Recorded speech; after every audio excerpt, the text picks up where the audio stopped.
ဒီချွတ်တဲ့ထမင်းမိန်နေတာကတော့အတိုင်းငိုင်းနဲ့မဟုတ်ပါဘူးတခုပွင့်လို့ခေါ်တဲ့အဲ့တခုပွင့်နေနဲ့ထမင်းမိန်နေတာပါအဲ့ဒီဟင်းလေးကတော့တီတီနဲ့နန်းထိန်မှာရှိတဲ့ရခိုင်အကြီးကြီးတွေချက်ထားတဲ့ဆိုင်ကပါသူ့ရဲ့ဆိုင်မှာဒီလိုမျိုးအဆောင်သမားတွေအတွက်ဟင်းလေးတွေလည်းရပါတယ်တိတ်ပြီးတော့မှဈေးနှုန်းမများတဲ့ဟာလေးတွေရတယ်ပေါ့နော်ငနီတူ6ကျော်လို့လို့ရခိုင်ငပိထောင်းလို့လည်းရပါတယ်ဒါတော့သူတို့ရဲ့ငပိထောင်းလေးပါအဲ့ထဲမှာတော့တွားရပြီးတော့စားရင်းနဲ့ကြိုက်မိသွားတာကတော့တခုတ်ပွင့်ရယ်ငပြောဟိုပါဖူးရယ်ပေါ့နော်အဲ့ဒါကိုမှနှမ်းနေနဲ့အချင်းကိုလည်းမကြီးသေးစင်းချင်းဆိုရင်မကြီးသေးစိမ့်ပေါ့နော်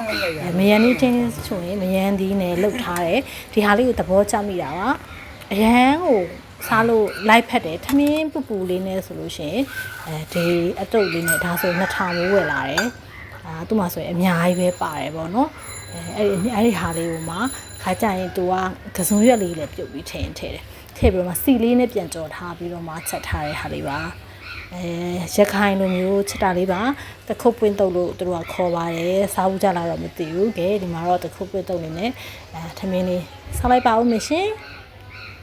တခုတ်ပွင့်တုပ်လေးရဲ့ထမင်းပူပူလေးရဲ့ဆိုရင်တခြားဘာမှမလိုအောင်လိုက်ဖက်တယ်အဲ့မှာဘလက်ချောင်းကျော်လေးနဲ့တည့်တီးကိုအစိမ်းလေးကိုဒီချင်းရတည့်တီးစိမ်းကြီးပေါ်နေတော့အဲ့ဒါလေးနဲ့တို့လိုက်တော့ကောင်းဆုံးပါပဲဒီနေ့လေစားတို့မဟုတ်ညစာစားမယ်ဆိုရင်ဒီလိုလေးရှိအောင်နေတယ်ဒါဝိတ်လေးထိမိသားဖြစ်သွားတယ်အသီးရွက်တွေလည်းစားပြီးသားဖြစ်သွားတော့ကဲ